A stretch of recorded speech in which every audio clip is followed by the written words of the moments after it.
Happy Father's Day. Happy Father's Day, Jeff. Thank you very much. And happy Father's Day, Daddy. All our fathers out there. People who we never considered to be fathers.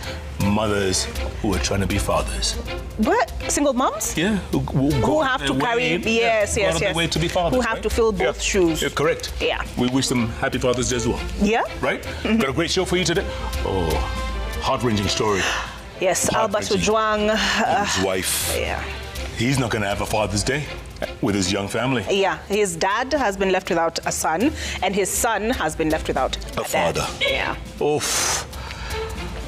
All right, let's get this show going. Did you know that stroke in Kiswahili is kiharusi? Kiharusi. Kiharusi? Yes, I learned something new every day on Uliza Daktari. All right. Start tweeting, Jeff. At Obaros, at Citizen TV Kenya. Hashtag Sunday Live. Sunday Live begins right now, tonight.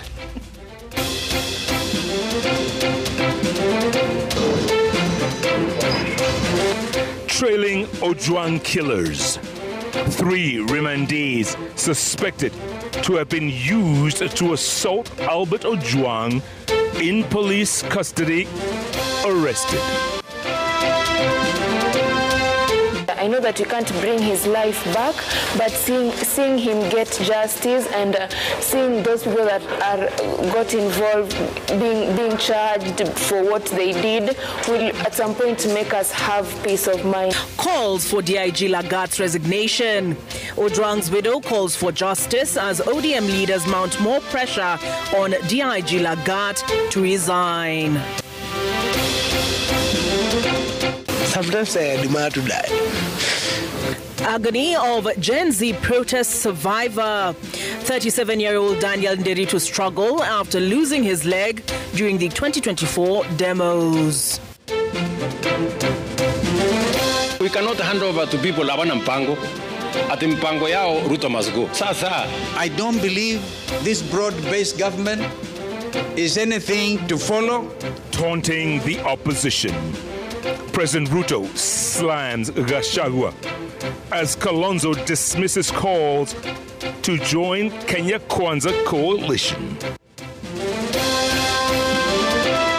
And welcome to the broadcast. Our sign language interpreter tonight is Yulanzali.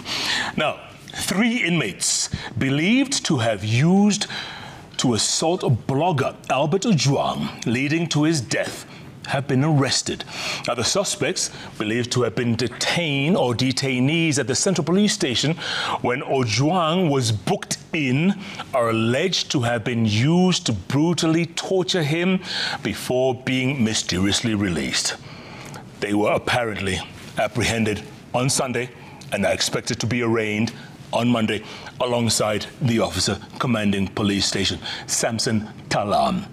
And as Citizen TV's Ben Kuri reports, 2 police officers captured on CCTV camera taking the late Ojwang's body to Bagathi Hospital are still at large and are being sought by investigators. Take a listen.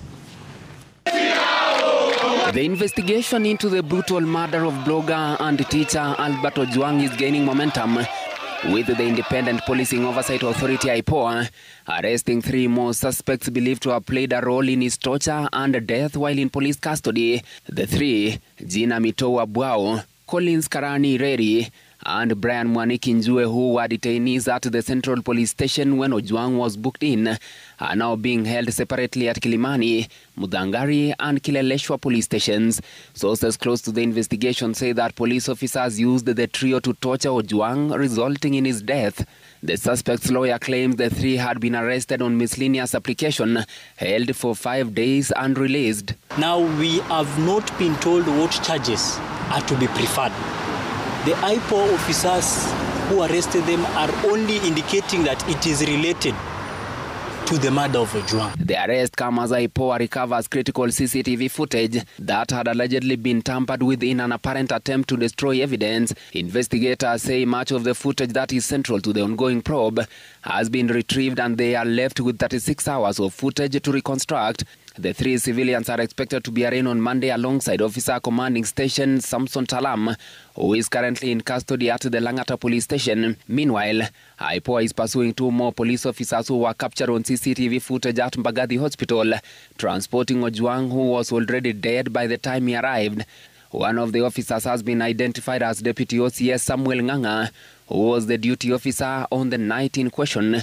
Mpaka Nairobi, makosa gani yana uzito wa... As the investigation deepens, Ojwang's grieving family continues to demand justice. His widow Nevenina Onyango recounted their final phone conversation during his transfer from Homa Bay to Nairobi, saying he sounded frightened and distressed. Albert was asking if he was safe because he wasn't sure if he's okay in the police cells. Maswali yangu bado yako pale pale. Yale niliuliza wakati akishikwa. Mashtaka ni yapi dhidi ya kijana wangu? Na mlalamishi ni yupi? The family has called for swift and transparent investigations, urging authorities to ensure those responsible are held fully accountable. Let's speak about this so that it doesn't have to happen to anybody else, because it's sad. It's sad. It's so sad losing somebody in a way that doesn't... I just hope that everybody will come out and help us fight for justice. Yeah, I know that we can't bring his life back, but seeing him get justice and seeing those people that got involved being charged for what they did will at some point make us have peace of mind. Ben Kirui, Citizen TV, Nairobi. Still staying with Albert Ojwang, and a happy Father's Day post made by the National Police Service on Sunday did not elicit the goodwill that one would ordinarily anticipate. Instead, it provoked the ire of ex-users who viewed it as a mockery given the killing of Albert Ojwang in police custody last Saturday. Ojwang's death leaving his father Meshach Opio bereft and robbing his 2-year-old son George Miles of a father.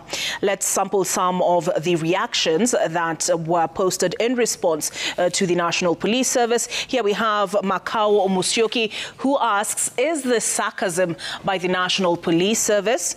We also have Festo Fessi, and the question they ask is, this amounts to ridicule, insult and mockery to Albert, who his son will grow without a father. And to Albert's dad, you're insulting his suffering since you left him fatherless for apparently no reason. Albert deserved to live and his son deserved to grow under his care. We have Mumbua, and these are her sentiments. You've left fathers childless and children fatherless. Today was the day to have some little shame.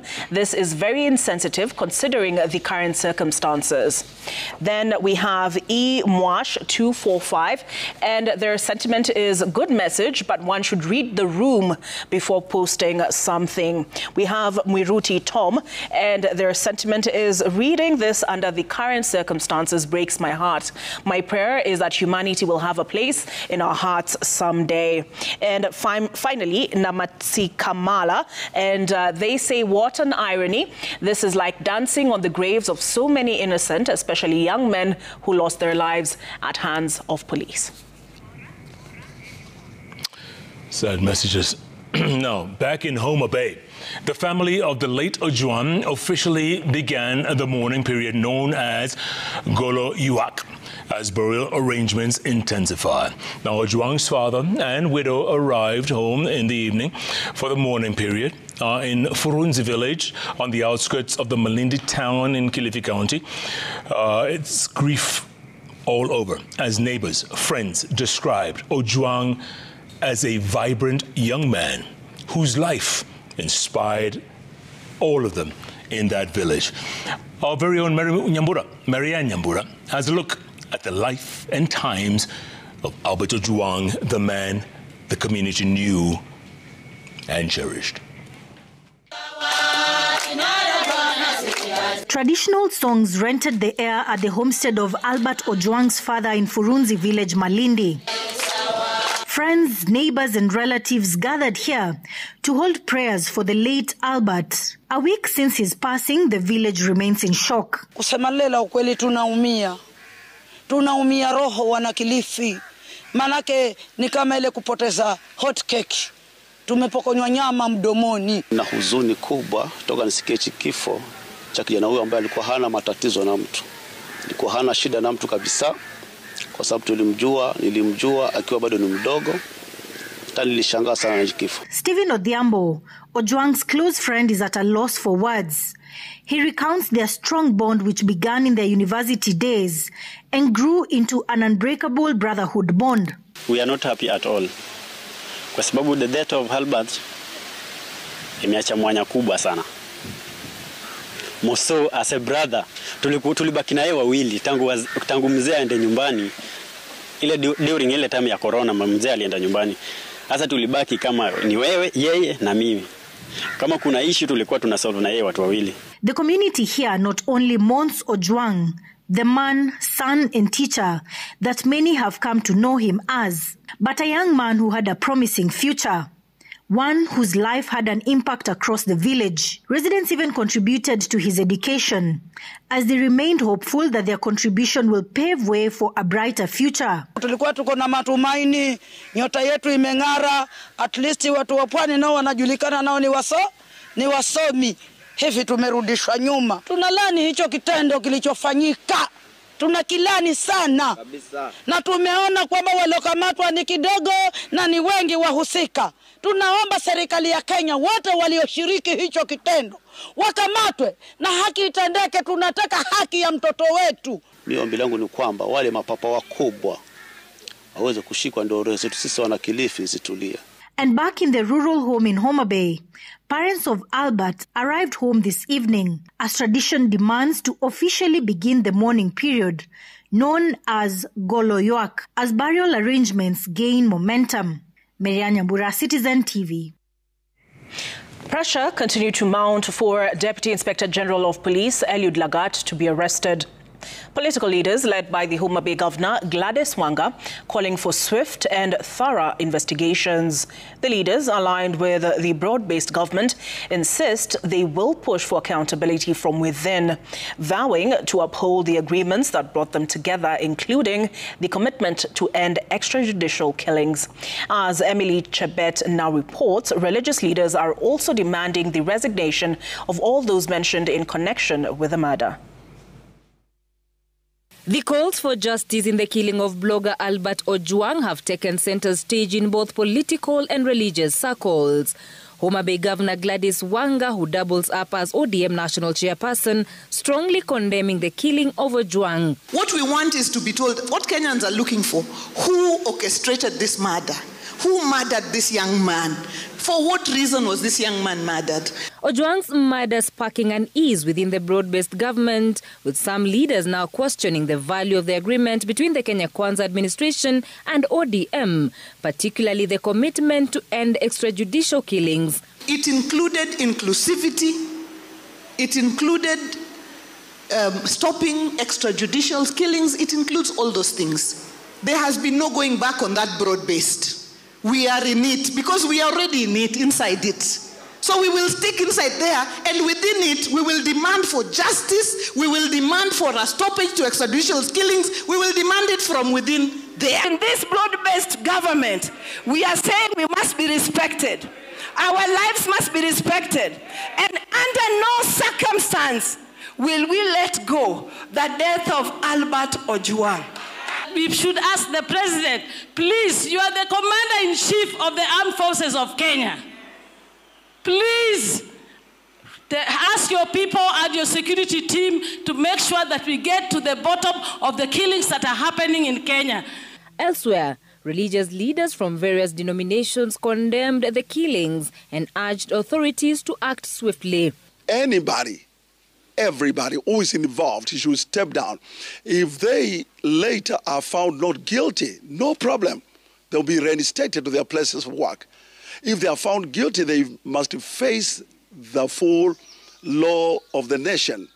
At the Holy Family Basilica, Father Michael Ndishu offered prayers for Ojwang's family. We join other Kenyans this Sunday to pray for the repose of soul of Albert Ojwang, that the good Lord may rest in eternal peace. Eternal peace grant to him, O Lord.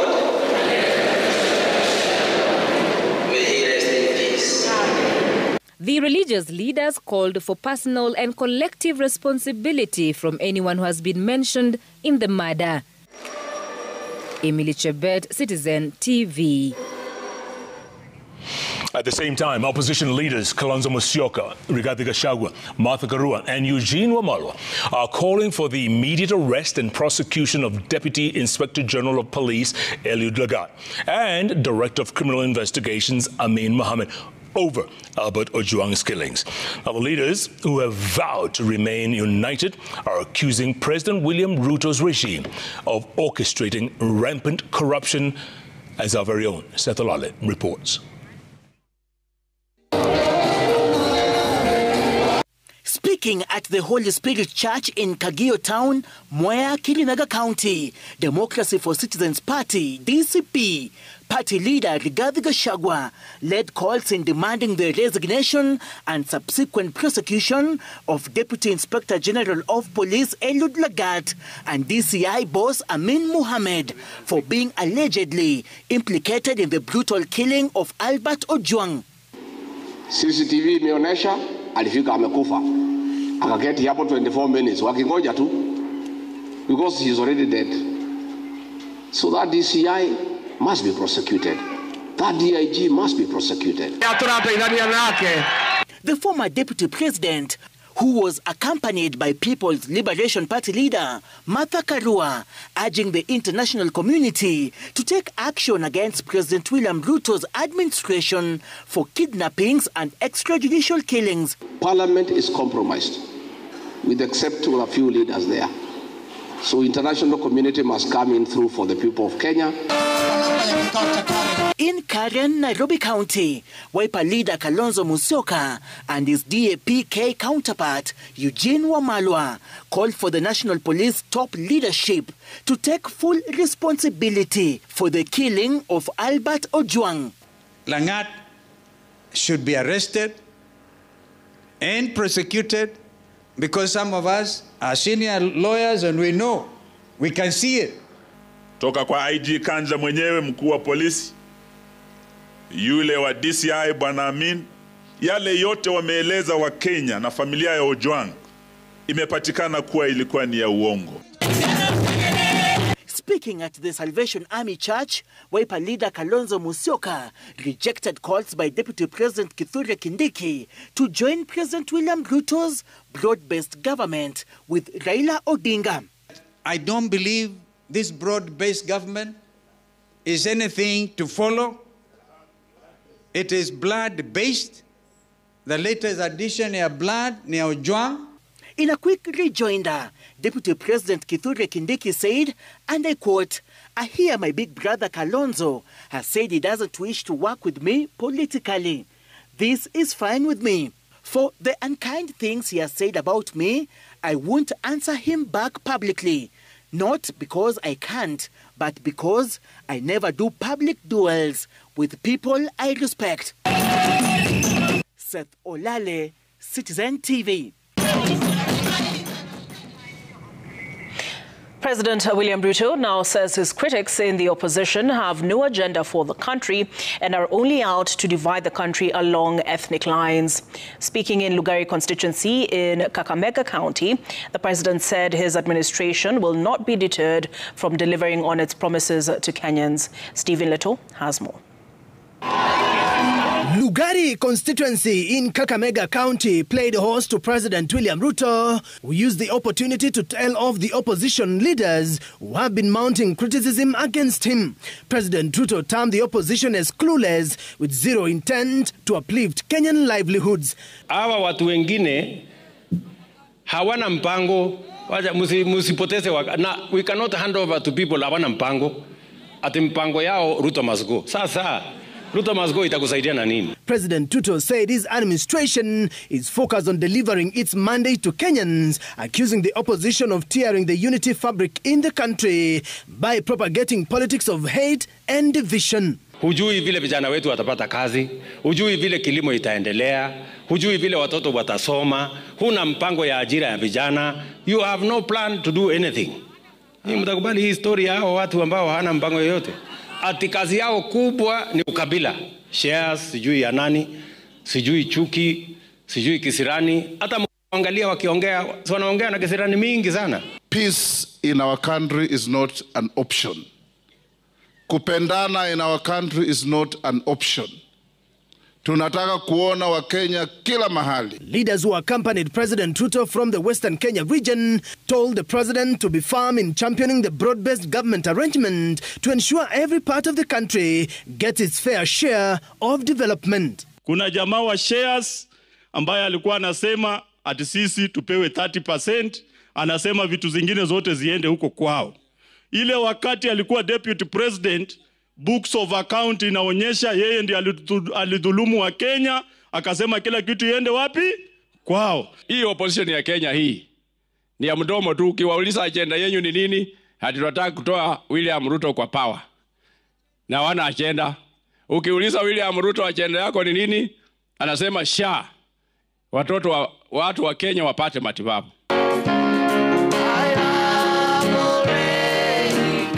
In Narok County, Deputy President Professor Kithure Kindiki and Majority Leader Kimani Ichung'wah spread wings, splitting different Kenya Kwanza teams in Narok East, Narok South, Narok North and Kilgoris constituencies, all calling for unity in the country. Bana tisha hata na hujui mambo ya kesho, hata wewe hujui utakuwa wapi. Sasa Mungu akisema William Ruto ataserve 10 years, utafanya nini? Utadu? Una kitu utafanya? Ama namna gani? Tusikubali wakabila, wale watu wanaeneza siasa za chuki na ukabila na uchochezi wapate nafasi kwa siasa za Kenya. Nyinyi mnajua mkabila hapa Kenya. Yeye akiamuka mlima, sijui mlima gani. Tufanye maendeleo. Tukijenga shule, tujenge kanisa, tujenge hospitali. Stephen Leto, Citizen TV. All right, still on politics, and the 10-point document that defined the current political ties between President William Ruto and ODM leader Raila Odinga contains a pledge to end extrajudicial killings, a pledge which is tonight coming under scrutiny in the wake of the brutal killing and murder of blogger and teacher Albert Ojwang. And with more than 30 cases of extrajudicial killings and enforced disappearances as recorded, according to the Independent Medical Legal Unit, IMLU. Questions mount over the commitment of the police made by the president, or the presiding of the president and the former prime minister. Let's get more of this. My very own Ayub Abdikadir. When they got together in an all but declared coalition deal, President William Ruto and former Prime Minister Raila Odinga jointly endorsed a 10-point agenda, which committed to, among other things, the right to assembly and demonstrations, holding officials involved in rights abuses to account, providing amnesty for Kenyans charged for offences based on the exercise of their rights.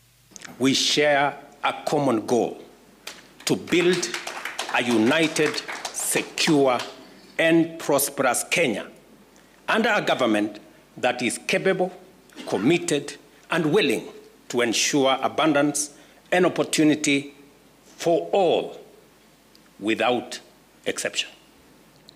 As leaders of our parties, we commit to hold regular consultations on pressing issues, exchange expertise, and information on the best practices in the governance of the Republic of Kenya, and facilitate and participate in public activities of interest to the people of Kenya that relate to their problems.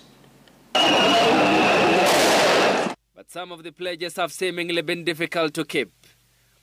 A total of 39 cases involving alleged human rights violations by state actors were recorded across the country between December 2024 and June 2025.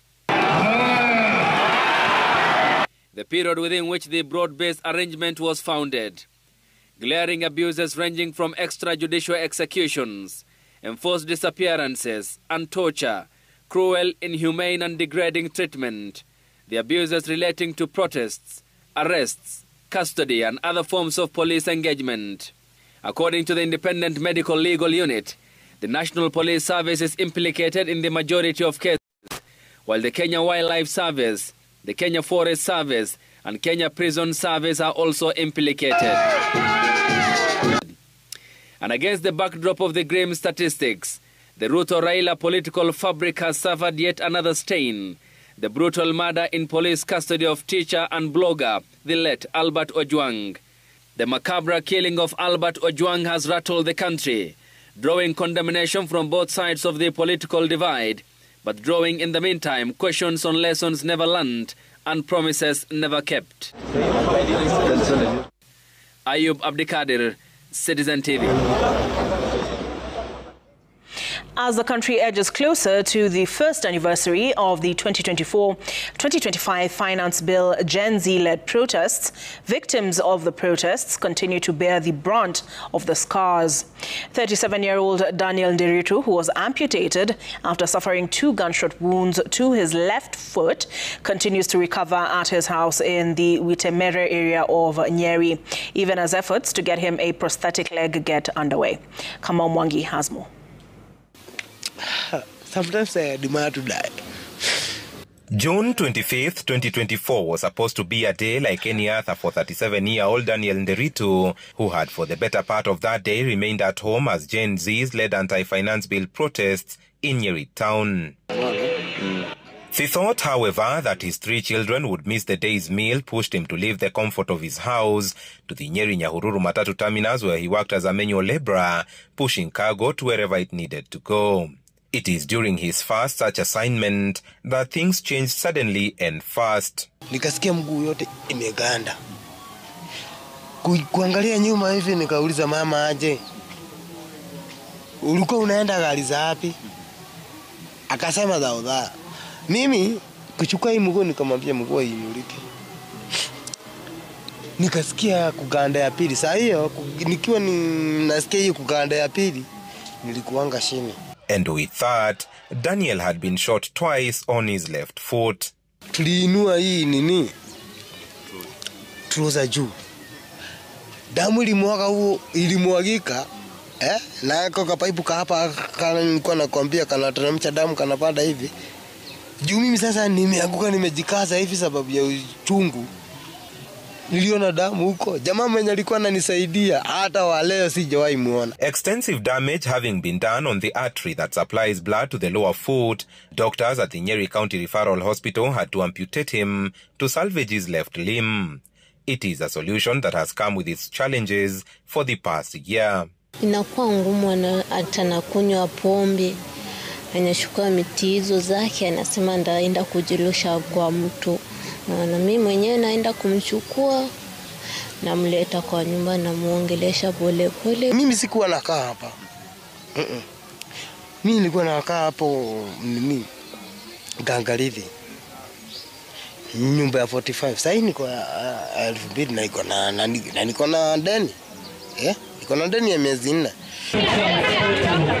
And in as much as this fundraiser by a section of Gen Zs from the county to get him a prosthetic leg gives him hope of walking on his 2 feet again, Daniel has called on President William Ruto's government to listen to its young people. He believes the clamor for good governance is unstoppable. Hivyo inafikiria itanyamazisha vijana wadogo. Wacha nikwambie, nimeiona hii kitu. Hawawezi. Iwache kutumia nguvu. Na iwachane na mambo ya kuua watu. Kamau Mwangi, Citizen TV, Witemere, Nyeri Town. All right, folks. That was a distressing report. Very distressing, you know. Poor kid. I hope he gets the help he needs, right? It's Father's Day. He's a father and he's really struggling. Absolutely. We're going to take our first break here on Sunday Live. Let you know there's plenty more ahead, including a one-on-one exclusive. Mashirima Kapombe sat down with Al Gore, U.S. presidential candidate.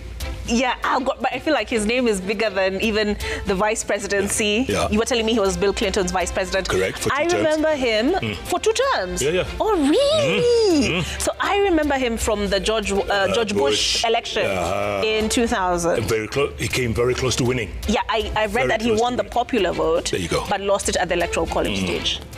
Down to Florida. So Mashirima had him contested. On 1-on-1? Yeah, and is also a very big figure in the climate change. Yeah. Huge. We're going to be watching that in a little short while. Yes. In the meantime, what are your thoughts and comments? At Kunenga Jeff. At Obaros, at Citizen TV Kenya. The hashtag is Sunday Live. Sunday Live takes a break. We'll be back. A little more ahead. In the meantime, coming up.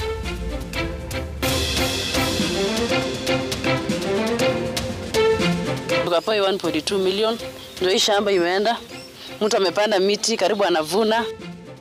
Coming up, more Kenyans continue to lose millions of shillings to swindlers promising of lucrative foreign jobs. We were in need of